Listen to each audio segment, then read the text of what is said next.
31 अक्टूबर 1984 की सुबह 9:10 पर इंदिरा गांधी हाथ से बुनी हुई हल्के नारंगी रंग की साड़ी पहने एक सफदरजंग रोड से अपने दफ्तर 1 अकबर रोड के लिए निकली। वहां बीबीसी की टीम उनका इंतजार कर रही थी, क्योंकि ठीक 9:20 पर प्रधानमंत्री का इंटरव्यू होना था। अकबर रोड गेट पर पहुंचते ही इंदिरा को सुरक्षा गार्ड बेअंत सिंह और सतवंत सिंह ने नमस्ते किया। इसी दौरान बेअंत सिंह ने .38 बोर की रिवॉल्वर इंदिरा गांधी पर तान दी। इंदिरा ने कहा, ये क्या कर रहे हो बेअंत? लेकिन तभी बेअंत सिंह ने फायर कर दिया। गोली इंदिरा के पेट को चीरती हुई निकल गई। उसने 4 और गोलियां दागी। उसके बाद दूसरे बॉडीगार्ड सतवंत सिंह ने स्टेन गन से धड़ाधड़ 25 गोलियां इंदिरा के सीने में उतार दी। उन्हें तुरंत हॉस्पिटल ले जाया गया, जहां डॉक्टरों ने उन्हें मृत घोषित कर दिया। लेकिन इंदिरा गांधी की हत्या के पीछे की असली वजह क्या थी? ऑपरेशन ब्लू स्टार क्या है और इसका इंदिरा गांधी की हत्या से क्या संबंध है? हम जानेंगे प्रधानमंत्री इंदिरा गांधी की हत्या से जुड़ी पूरी कहानी। बस आप हमारे साथ वीडियो के आखिर तक बने रहिए। मित्रों, इस कहानी की शुरुआत 1977 में हुई, जब देश के आम चुनावों में हार के साथ पंजाब सूबे में भी इंदिरा गांधी को जबरदस्त हार का सामना करना पड़ा। पंजाब में प्रकाश सिंह बादल के नेतृत्व वाली अकाली दल की सरकार बनी। इस हार से निजात पाने और पार्टी को पंजाब में मजबूत करने के लिए कांग्रेस ने एक ऐसे शख्स का सहारा लिया जिसने 7 साल के भीतर पंजाब के अलावा पूरे देश में उथल पुथल मचा दी। उस शख्स का नाम था जनरैल सिंह भिंडरावाले। जनरैल सिंह भिंडरावाले को साल 1977 में सिखों की धर्म प्रचार की प्रमुख शाखा दमदमी टकसाल का जत्थेदार बनाया गया। भिंडरावाले पंजाब में अब एक बड़ा चेहरा बन गया था। अब उसे पंजाब की राजनीति में अकालियों को पछाड़ने के लिए कांग्रेस की तरफ से आगे बढ़ाया गया, और ये काम ज्ञानी जैल सिंह और संजय गांधी ने बखूबी किया। इसी बीच अमृतसर में साल 1978 की अकाली सिखों और निरंकारियों के बीच झड़प में 13 अकाली सिख मारे गए। इस झड़प के बाद 24 अप्रैल 1980 को निरंकारियों के प्रमुख बाबा गुरबचन सिंह की हत्या कर दी गई, और इस हत्या में नामजद ज्यादातर लोगों का ताल्लुक भिंडरावाले से निकला। खैर, इंदिरा गांधी को 1980 के चुनावों में जबरदस्त जीत मिली।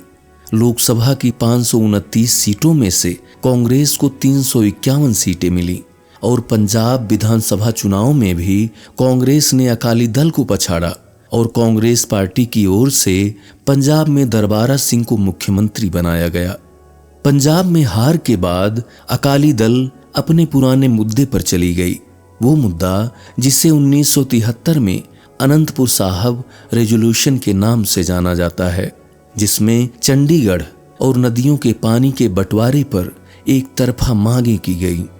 अकालियों और दरबारा सिंह सरकार में तनातनी चल ही रही थी कि पंजाब की राजनीति भाषा और धर्म के भंवर में फंस गई। जनगणना का दौर था और लोगों से उनके धर्म और भाषा पूछी जाती थी। इसी दौरान अखबार पंजाब केसरी ने हिंदी को लेकर मुहिम चला दी, जिससे माहौल और खराब हो गया। हिंदी की मुहिम से कट्टर सिख नाराज हो गए, जिसमें से एक भिंडरावाले भी था।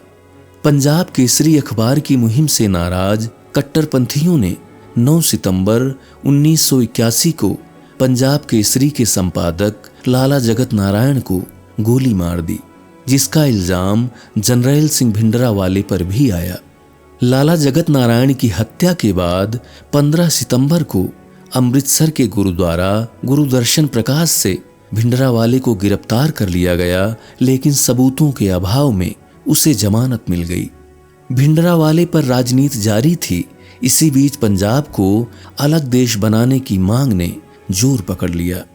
हिंसा और खून खराबा बढ़ता ही जा रहा था, और रिहाई के बाद भिंडरावाले भी गुस्से में था। इसी बीच दिल्ली में एशियाड खेल का आयोजन 1982 के नवंबर और दिसंबर महीने में होने वाला था। जिसके विरोध में जनरैल सिंह भिंडरावाले ने विरोध प्रदर्शन का ऐलान किया। खेलों के आयोजन में कोई बड़ी घटना न हो जाए, इसलिए पंजाब से दिल्ली आने वाले सिखों की कड़ाई से जांच होने लगी और उन्हें रोका जाने लगा। हालांकि ये सुरक्षा के लिए उठाया गया कदम था, लेकिन भिंडरावाले ने सरकार के इस कदम को हिंदू बनाम सिख कहकर प्रचारित किया, जिसका नतीजा ये हुआ कि पंजाब के कई हिस्सों में हिंदुओं के साथ दुर्व्यवहार और हिंसक घटनाएं होने लगी। इसी दौरान 5 अक्टूबर 1983 को सिख चरमपंथियों ने कपूरथला से जालंधर जा रही बस को रोक लिया। बस में सवार हिंदू यात्रियों को चुन चुन कर मार डाला गया। इस घटना के अगले दिन इंदिरा गांधी ने दरबारा सिंह की सरकार को बर्खास्त कर दिया। पंजाब में राष्ट्रपति शासन लगा दिया गया, लेकिन केंद्र सरकार के इस कदम के बाद भी हालात नहीं सुधरे और पंजाब में हिंसा जारी रही। यह एक ऐसा दौर था जब पंजाब पूरी तरह से कट्टरपंथ, आतंकवाद और हिंसा की आग में झुलस रहा था। इसी बीच पंजाब के डीआईजी एएस अटवाल की स्वर्ण मंदिर की सीढ़ियों पर हत्या कर दी गई।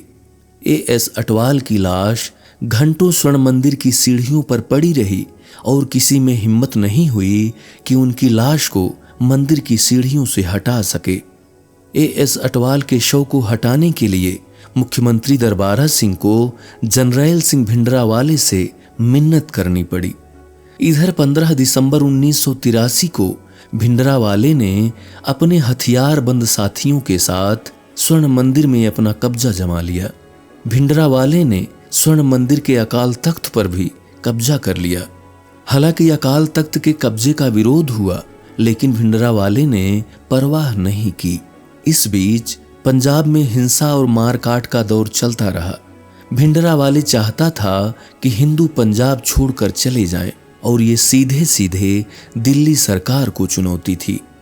उधर इंदिरा गांधी की मुश्किलें बढ़ती जा रही थीं, क्योंकि लाख कोशिशों के बाद भी भिंडरावाले नियंत्रण में नहीं आ रहा था और पंजाब में कानून व्यवस्था बिगड़ती जा रही थी। आखिरकार 1 जून 1984 को इंदिरा गांधी ने पंजाब को सेना के हवाले कर दिया। स्वर्ण मंदिर को आतंकवादियों से मुक्त कराने के लिए एक ऑपरेशन चलाया गया, जिसका नाम रखा गया ऑपरेशन ब्लू स्टार। इस ऑपरेशन की अगुवाई मेजर जनरल कुलदीप सिंह बरार को सौंपी गई। सेना की 9वीं डिवीजन स्वर्ण मंदिर की तरफ बढ़ चुकी थी। 3 जून को अमृतसर से पत्रकारों को बाहर कर दिया गया। पाकिस्तान की लगती सीमा को सील कर दिया गया। मंदिर परिसर में रह रहे लोगों से बाहर आने के लिए अपील की गई, लेकिन 5 जून 7 बजे तक सिर्फ 129 लोग ही बाहर आए। लोगों ने बताया कि भिंडरावाले के लोग उन्हें बाहर आने से रोक रहे हैं।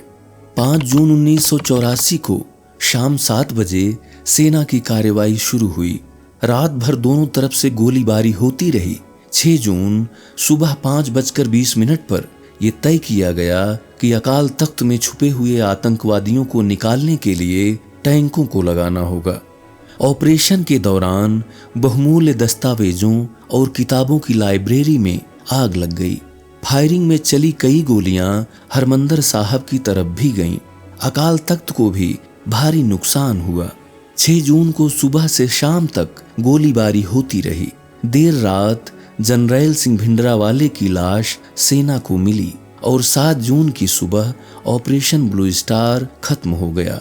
इस ऑपरेशन में स्वर्ण मंदिर और अकाल तख्त को भारी नुकसान हुआ था, जिसका नतीजा ये हुआ कि सिखों के मन में केंद्र सरकार और इंदिरा गांधी के लिए आक्रोश बढ़ता चला गया।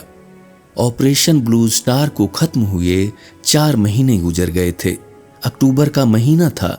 दिल्ली में हल्की हल्की सर्दियां पड़नी शुरू हो गई थीं, लेकिन सियासी गलियारों में गर्मी बढ़ी हुई थी, क्योंकि 1 महीने के भीतर देश में लोकसभा चुनाव होने वाले थे।